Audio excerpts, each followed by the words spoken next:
Hello students, class 10th mathematics chapter triangles कर रहे हैं। आज करेंगे proof of theorem. Okay fine, NCERT book निकाल लीजिएगा। एनसीईआरटी बुक में है थ्योरम 6.3। 6.3 में पढ़ता हूं, देखो। If in two triangles corresponding angles are equal, right. बोल रहे हैं कि दो ट्राइंगल लेने हैं। हमने दो ट्राइंगल लिया है A B C and D E F. इधर बना देता हूं मैं। ओके, हमने यहां पर दो ट्राइंगल लिया है, triangle A B C and triangle D E F, right. इन दोनों ट्राइंगल में कॉरस्पॉन्डिंग एंगल्स इक्वल हैं। कॉरस्पॉन्डिंग एंगल्स कौन से होंगे, ये इस बात पे डिपेंड करेगा कि आपने नेमिंग कैसे लिखा है। जैसे यहां पर नेमिंग लिया है A B C D E F, तो मैंने ए और डी इक्वल कर दिया है कि ये दोनों एंगल आपस में क्या है, इक्वल। उसी तरह से एंगल बी और एंगल ई इक्वल है, एंगल सी और एंगल एफ इक्वल है, राइट। तो क्वेश्चन में क्या बोला, दो ट्राइंगल ले लो और उनके कॉरस्पॉन्डिंग एंगल्स इक्वल कर दो। कर दिया। अब क्या बोल रहे हैं आगे, then their corresponding sides are in the same ratio and hence two triangles are similar, right। तो क्या बोल रहे हैं कि अगर दो ट्राइंगल्स में कॉरस्पॉन्डिंग एंगल्स इक्वल हैं, ओके, तो उनकी कॉरस्पॉन्डिंग साइड्स भी क्या होंगी, इक्वल। ठीक है, ये हमें प्रूफ करना है। बात में आ गई, ठीक है। और फिर उससे हमें प्रूफ करना है triangle A B C is similar to, मतलब ये दोनों ट्राइंगल आपस में क्या है, सिमिलर है। आप समझ गए। अगर आपको डेफिनेशन याद है सिमिलैरिटी ऑफ ट्राइंगल, तो क्या बताया था, triangle is a special figure. ठीक है, दो ट्राइंगल में अगर आप ये इक्वल कर दो, क्या, कॉरस्पॉन्डिंग एंगल्स आर इक्वल, या तो ये इक्वल कर दो और करस्पॉन्डिंग साइड्स आर प्रोपोर्शनल। ठीक है, इन दोनों में से कोई एक कर दोगे तो ट्राइंगल क्या हो जाएगा, सिमिलर। पर ये तो गिवन ही है, राइट। तो हमें क्या प्रूफ करना पड़ेगा, ये प्रूफ करना पड़ेगा। समझ गए मेरी बात। कॉरस्पॉन्डिंग एंगल अपने को क्या दे रखा है, इक्वल दे रखा है। तो हम क्या प्रूफ करेंगे यहां पर, ये प्रूफ करेंगे कॉरस्पॉन्डिंग साइड्स आर प्रोपोर्शनल। अगर हमने ऐसा कर दिया तो ट्राइंगल क्या हो जाएंगे, सिमिलर। इतनी बात में आ गई। तो ये हम किसका प्रूफ कर रहे हैं, हमारी जो थ्योरम है ना, ए, इसका प्रूफ कर रहे हैं कि किसी भी ट्राइंगल में अगर कॉरस्पॉन्डिंग एंगल्स इक्वल हैं तो ट्राइंगल क्या होगा, सिमिलर। समझ गए मेरी बात। तो डेफिनेशन क्या थी, इन दोनों में से कोई एक प्रूफ करो सिमिलर करने के लिए, पर ये तो गिवन ही है, तो इसको कैसे प्रूफ कर सकते हैं, तो हमें क्या करना पड़ेगा, ये प्रूफ करना पड़ेगा। समझ पाए ना। चलिए, तो उसके लिए हमने छोटा सा एक कंस्ट्रक्शन किया। हमने यहां पर लिया पॉइंट P और यहां पर लिया पॉइंट Q और इनको ज्वाइन कर लिया, राइट। इस तरह से लिया कि AB और DP इक्वल है और AC और DQ आपस में इक्वल है। हमने इस तरह से कंस्ट्रक्शन किया, ठीक है। और इधर और लिख देते हैं, and join PQ, right. PQ को ज्वाइन कर दिया। तो जो समझाया वो यहां पर लिखा हुआ है, ठीक है, राइट। तो मैं इसको रब कर देता हूं।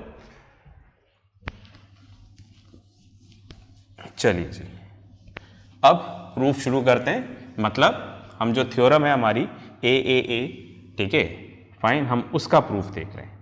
ओके, चलिए जी, करें। चलिए प्रूफ स्टार्ट करते हैं। यहां पर मैंने लिखा प्रूफ, फाइन। तो यहां पर मैंने कुछ इस तरह से लिया, in triangle A B C and triangle D P Q, दिख रहे हैं ना दोनों ट्राइंगल, ठीक है। देखो ये रहा triangle A B C and triangle D P Q, ठीक है, फाइन। ये दो ट्राइंगल्स हैं, triangle ABC and triangle DPQ, right.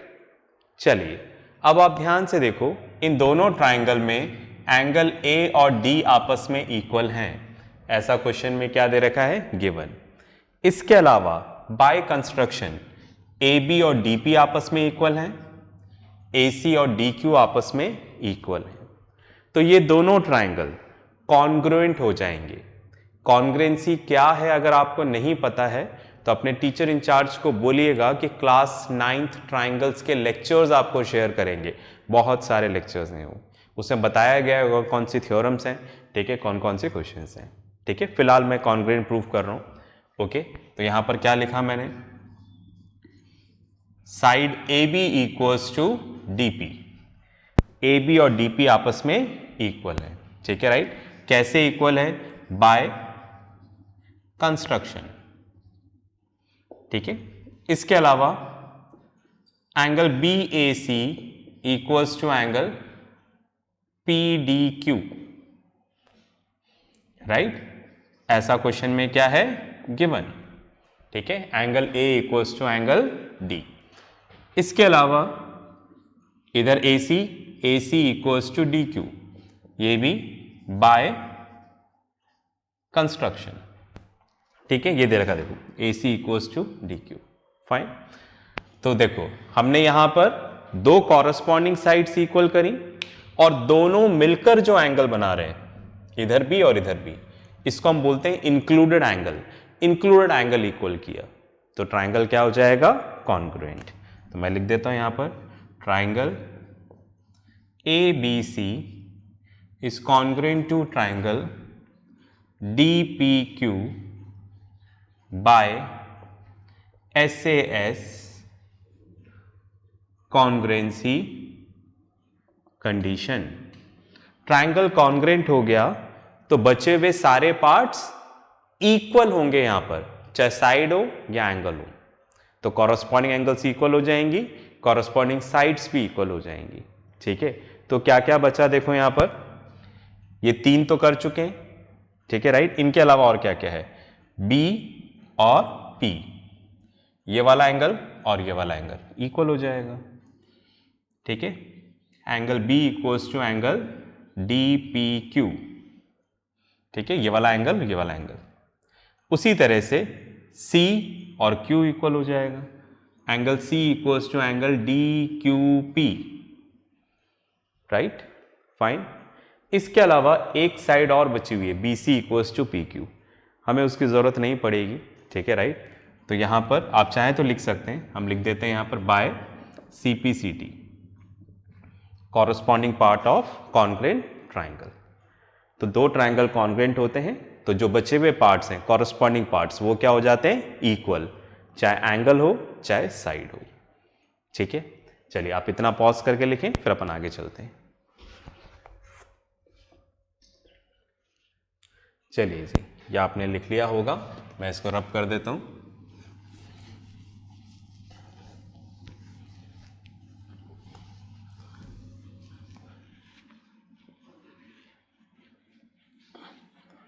Okay, तो हमने एक इंपॉर्टेंट काम यहां पर कंप्लीट कर दिया है, ठीक है, राइट, फाइन। हमने प्रूफ किया कि ये वाला एंगल और ये वाला एंगल आपस में इक्वल है, सेम वे ये वाला एंगल इसके इक्वल है, ठीक है। ओके, मैं लिखता हूं यहां पर, हमने प्रूफ किया angle B equals to angle DPQ, ऐसा अभी हमने प्रूफ किया, बट क्वेश्चन में क्या दे रखा है, angle B equals to angle E, right. आप देखो बोल रहे हैं कि एंगल B इसके इक्वल है और एंगल B इसके भी इक्वल है, मतलब अगर ये x है तो ये भी x होगा, पर बता रहे हैं एंगल B इसके इक्वल है तो ये भी x होगा, तो उसका मतलब क्या हो गया, ये दोनों आपस में इक्वल हो गए। तो देयरफॉर हम ऐसा लिख सकते हैं, angle DPQ equals to angle E, right. मतलब ये वाला एंगल और ये वाला एंगल आपस में इक्वल है। अगर आप इनको ध्यान से देखोगे फाइन, तो आपको पता चलेगा कि ये दोनों लाइंस पैरेलल हो गई। कैसे देखिएगा, जैसे इस तरह से आ रहा है यहां पर,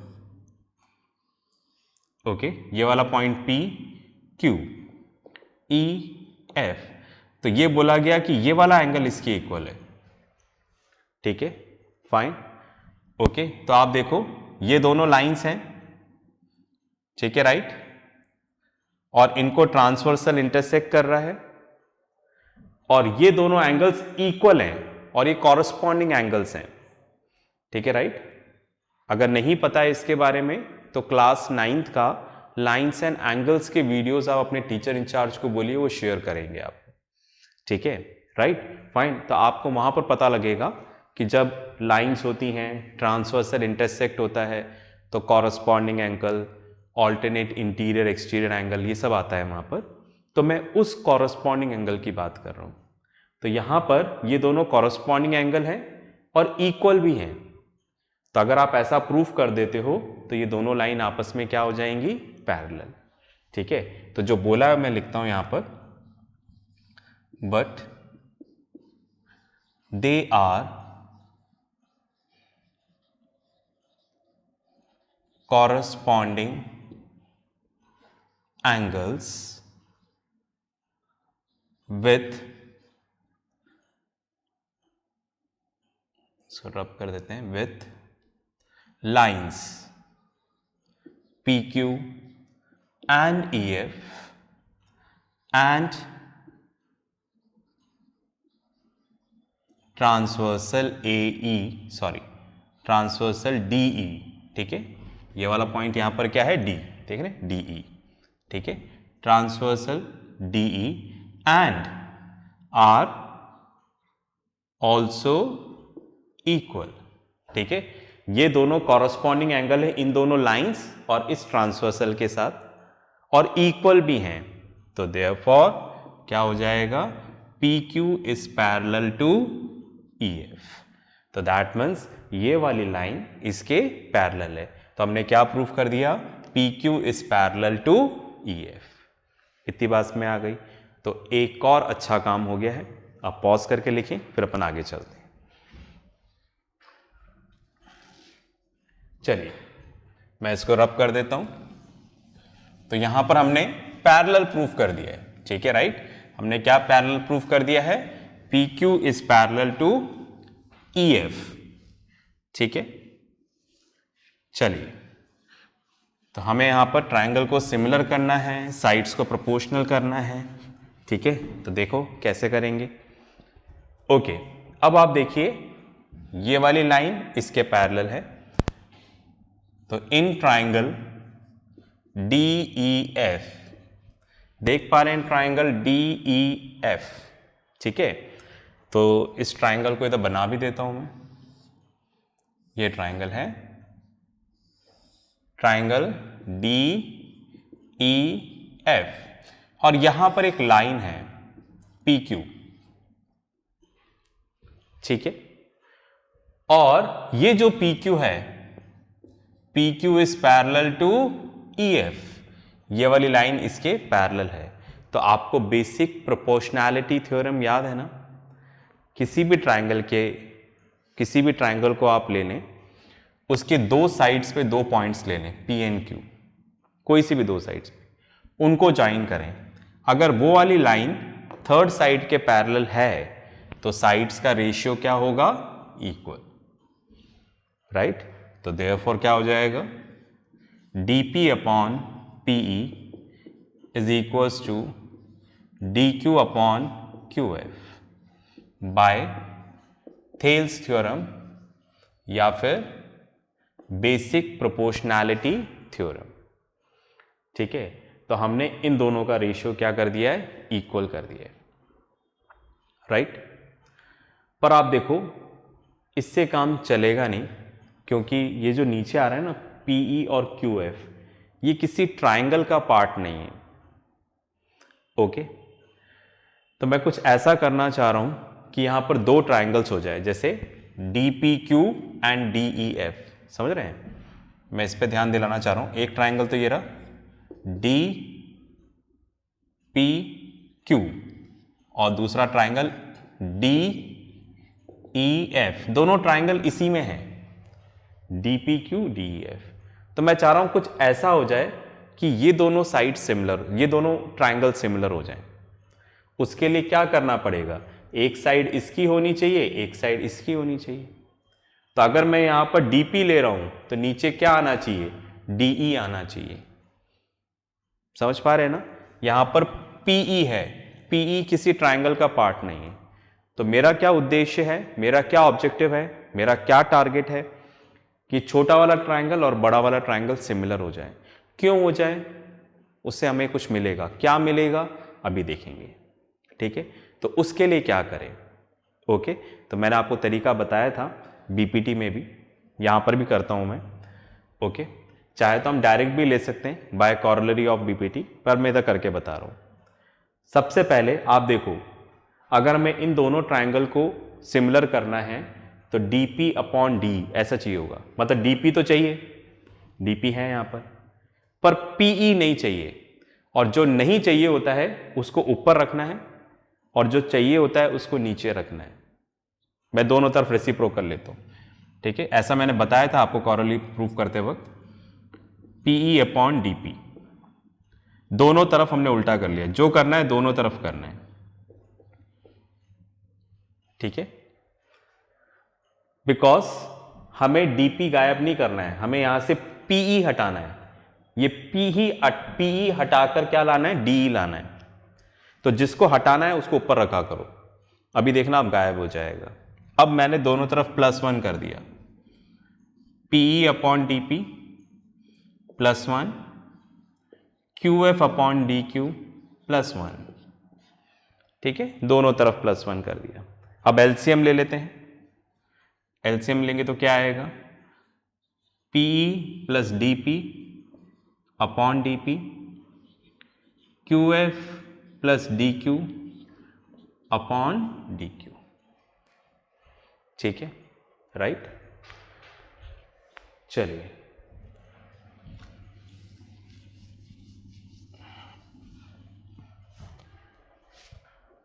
ओके।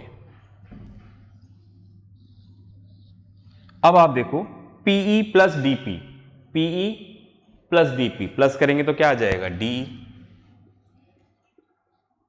तो DE upon DP equals to QF plus DQ, तो क्या आ जाएगा, DF अपॉन DQ। देखो गायब हो गया ना, राइट।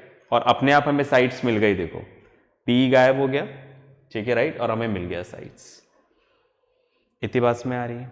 अब दोनों तरफ रेसिप्रोकल ले लो, दोबारा रेसिप्रोकल कर दिया तो DP upon DE equals to DQ upon DF, okay, DQ upon DF बिल्कुल सही है, ओके। अब आप देखो, समझ गए ना, इसको भी उल्टा कर दिया, इसको भी कर दिया।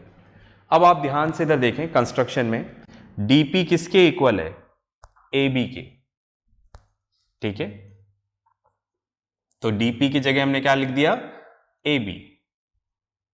DQ किसके इक्वल है, AC के, तो हमने क्या लिख दिया यहां पर, AC अपॉन DF। तो हमने क्या प्रूफ किया, देखो AB upon DE equals to AC upon DF, दो साइड्स का रेशियो इक्वल कर दिया। तो जिस तरह से ये काम किया है उसी तरीके से हम ये कर सकते हैं, AB upon DE BC upon EF, बस उसके लिए इस लाइन की जगह ऐसे ड्रॉ कर देंगे लाइन। तो दोबारा पूरा प्रूफ नहीं करेंगे, तो हम इधर लिख देंगे similarly we can prove AB upon DE equals to BC upon EF, ठीक है। AB upon DE BC upon EF, बस इस लाइन को इधर ड्रॉ कर देंगे और सेम स्टेप्स करेंगे तो आपको ये मिल जाएगा, पर दोबारा नहीं करेंगे। तो आप देखो इस तरह से क्या हो जाएगा, हम बोल सकते हैं कि तीनों साइड्स का रेशियो क्या हो गया, equal. A B upon D, B C upon E F, A C upon D F, right, fine. और अगर तीनों साइड्स का रेशियो इक्वल हो गया तो ट्राइंगल क्या हो जाएगा, सिमिलर। कौन सा triangle, triangle A B C and triangle D E F. तो देयरफॉर हम यहाँ पे लिख देंगे triangle A B C is similar to triangle D E F. ठीक है, पॉज करके लिखें, फिर अपन आगे बात करते हैं। चलिए, आपने लिख लिया होगा। तो ये हमने आज थ्योरम प्रूफ करी, ठीक है, राइट, ए, ठीक है। मतलब किसी भी ट्राइंगल में अगर आपको कॉरस्पॉन्डिंग एंगल्स दे रखे हैं तो ट्राइंगल क्या होगा, सिमिलर। तो आप इस थ्योरम को डायरेक्ट यूज कर सकते हैं, हम कर भी रहे थे अभी तक, बात में आ गई। ठीक है, तो नेक्स्ट क्लास में मिलेंगे नेक्स्ट थ्योरम के प्रूफ के लिए। ठीक है, तब तक प्रैक्टिस करते रहें, पढ़ते रहें और अपना ध्यान रखें। बाय।